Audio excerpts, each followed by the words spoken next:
Hi, good afternoon, everyone. This is Duleep Pillai from Veltec Networks. Thank you for joining another session on the occasion of National Cybersecurity Awareness Month. Today, we are going to talk about ransomware. Ransomware has been in the news for the last few weeks, and this has been really bad. A lot of bad news are coming out from the healthcare industry and software industry, all these industries. So we are going to talk about ransomware, how it can impact a business or as an individuals, each of us. And again, before starting to the webinar, I would like to record this, and uh, we also want to have a, a $25 Amazon gift card, which was last week. I forgot to announce it at the end, but last week it was awarded to Danny Breeze, and today's winner we will be announcing at the end of the presentation, which should probably take another 20-25 minutes. So today we are going to talk about ransomware, and this is what we are going to talk about. What are the causes, how we can prevent it, and what need to be done. So let's start with that. So the key factors on how you can prevent ransomware from affecting your computer and impacting your data. What exactly is ransomware? Ransomware is nothing but somebody getting into your computer, getting all the data logged, period. Unless you pay money, you are not going to get it back. So from the Homeland Security report, ransomware has reached a roadblock with the government agencies do not have any money or resources to follow up with all these people. So that's what is happening. Unless you are losing more than $1 million, FBI is not even going to bother looking at that. So do you need to be concerned? Every computer user need to be concerned on this. Everybody is on a risk, and people are definitely going to pay or not pay. And what is happening if you're not paying? You are going to lose the data. What if you are going to pay? Earlier this week, IRS announced that if you're going to pay, you are going to make sure that it is being reported and you are going to be punished. So that is another big news which came out earlier this week. So how can you get impacted or infected? You get an email or browse different websites or click on an ad, and it gets downloaded, an attachment which comes in, a download, and impact you. And the next step is a code which is embedded in the software program or the download it is going to run. And this is encryption technology. It is going to get a private and public keys are generated, and only the person who generates this will have access to the data, not you.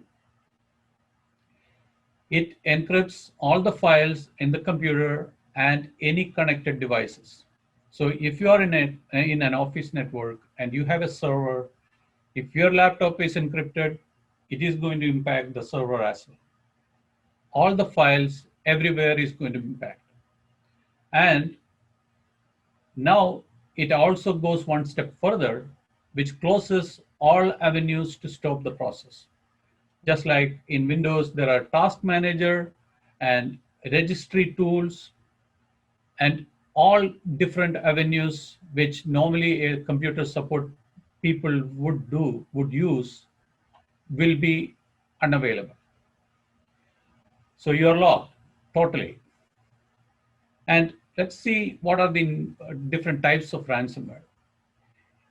Earlier this month, Bitdefender, which is one of the anti-malware, antivirus company, announced In 2020, there is a 715% year-on-year increase. That is just the first half of the year. And they were successfully able to block ransomware attacks. This, again, brings in another wonderful point that there are tools available to stop this. Only question is, how effectively are you going to use it?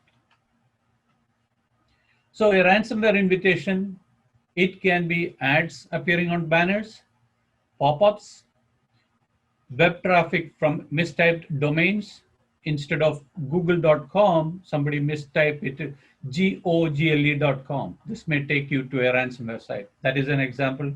I'm not saying that that site is bad. Emails with attachments. Anybody who is getting an email with an attachment on a PDF form or a Word document is susceptible to this kind of attacks. An HR manager will receive hundreds of resumes as emails, PDFs, or a Word document. He or she clicks on that attachment, boom, that installs a malware on the computer. So drive-by downloads is another technology which you're unaware of getting something downloaded, and that is a malware. This is the story from last week. Universal Health Services, they have 400 plus hospitals in the US and UK. They have been shut down for more than a week now. So this is a classic example, and eventually somebody has to either lose the patient's data, or if the company is deciding not to pay for that, the patient's data is going to be compromised. And that is how it is going to impact our daily life. Another company, Texas-based Taylor Technologies, they provide software and network services to counties and cities all over the country. They were impacted. So the question is, why a security software is not enough? There are plenty of types of security software. Anti-malware, antivirus, you look at any of the software, there are plenty of them. But why it is not enough, and what you can do about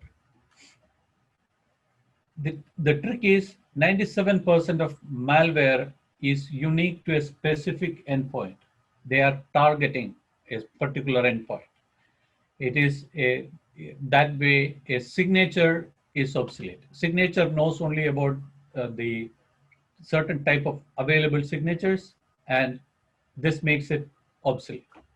Malware and POAs, which are potentially unwanted applications, those kind of stuff which gets bundled with legitimate software, have become polymorphic. And polymorphic is a software programming term which has one object has multiple functions. That is what it is. So what can you do? I'm going to list some simple to use technology or simple to use steps which you can do to prevent a ransomware attack. So 8 security protections are the ones which I'm going to list here. There are a lot more, but these are the simple, everybody can use it on their home computers.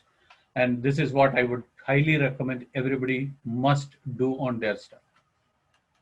First and foremost, keep your network and devices, which includes the computers, whether it is Mac or a PC, all the software, routers, firewalls, servers, everything up to date with the patches which manufacturers recommend and software vendors come out with. Java, Adobe, iTunes. These are all very important. You have to make sure that everything is up to date. Same with printers, switches, any devices which connects to a computer need to be updated. Even phones. Earlier today, I was reading another article about Android malware, Android ransomware, which can impact any Android device. So you're using, knowingly or unknowingly, you're using phones to access data, which in turn connects to the computer. So make sure that all these devices are updated. So patch management is the number one. Protection two is antivirus and anti-malware software. Very important. You have to have Windows come bundled with its own antivirus, anti-malware. If you don't trust it, use a third party. There are plenty of options available. There are two types, which are signature based, and that has signatures updated every hour or so. Uh, Classic examples are Trend Micro, Bitdefender, ESET. These are all uh, signature based. They update the signatures every now and then and make sure that you are updating that. There are another types which are heuristic, which is using artificial intelligence. There are quite a few in the market in the last couple of years, and they are very good. They and malware, these again are those two types, heuristic and signature based. Use one or more. I mean, there is no harm in using one or more. One is heuristic and other is signature based. It's very good. Invest in a good firewall.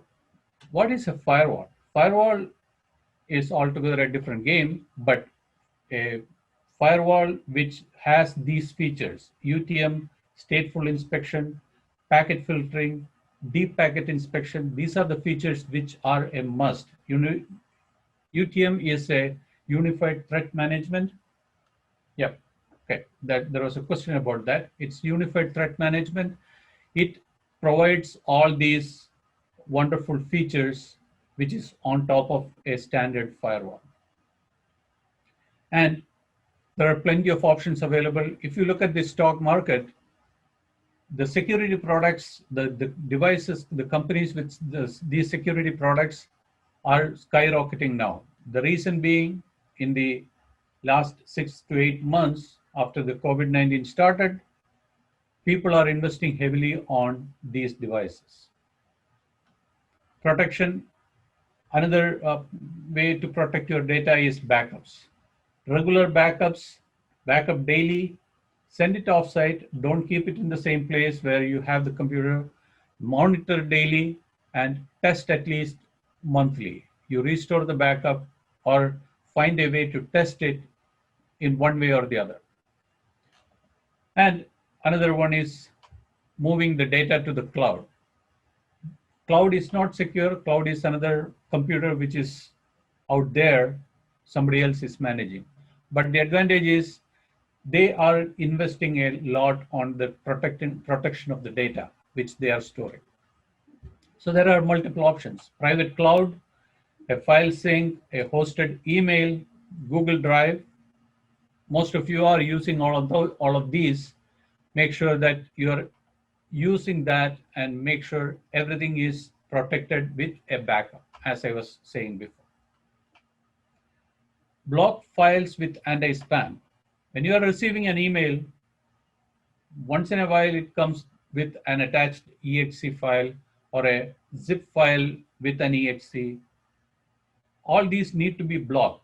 This is the function of an anti-spam. The spam blocks all these different kind of these type of executable files which can cause damage. And last but not the least, employee education. I talked about it last week. Implement an employee education training program. This is very important so that the employees are trained to identify a spam which is coming in an email.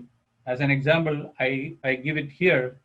See, look at this, a Dropbox team, which the sender's name is Dropbox team. And look at the email address which is coming from. Dropbox will never send an email from a Gmail address. It will be coming from a dropbox.com email address.